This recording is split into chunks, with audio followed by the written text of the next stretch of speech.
Chance mtoto mdogo. Kama mchezo hivyo.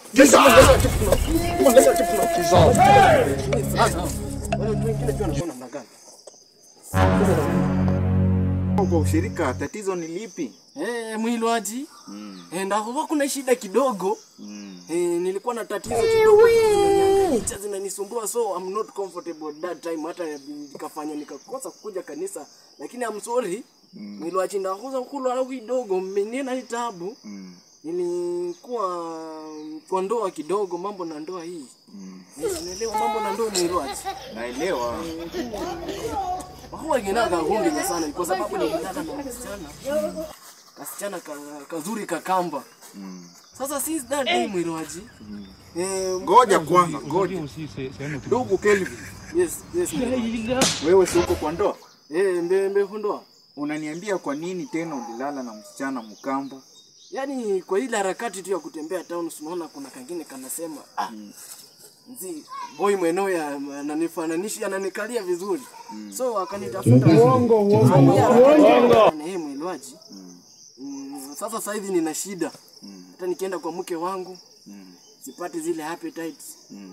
Na sasa mshipi iwezi kusimama vizuri. Chance mtoto mdogo mjinga. Ni tabu Mwilwaji, hata imenisumbua sana. So hiyo mkamba sijui anifanyia namna gani. Nimekuja tuone utanisaidia namna gani.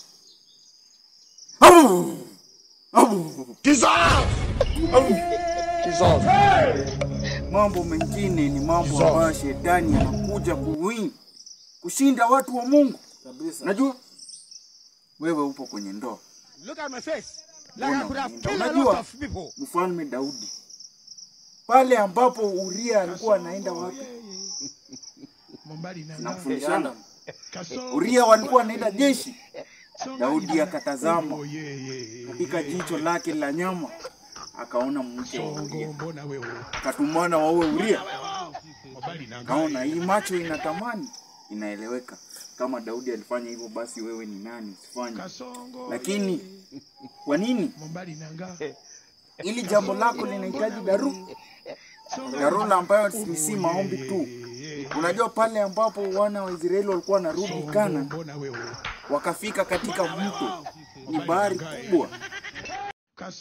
Walipokuwa katika bahari ya Shamu, Musa akaweza kuinua fimbo, njia ikapatika. So tatizo zingine tunaifanya tu hata na fimbo. So acha nichukue kitu hapa hivi. Mwilwaji. Unaweza enda tu. Unajua nini? Mwilwaji, at least nionekane nimetumikia Mungu. Umenituma kidogo hata. Sawa, leta huyo mshariti hapo. Leta huyo mshariti hali Mwilwaji. Pepo zingine zinahitaji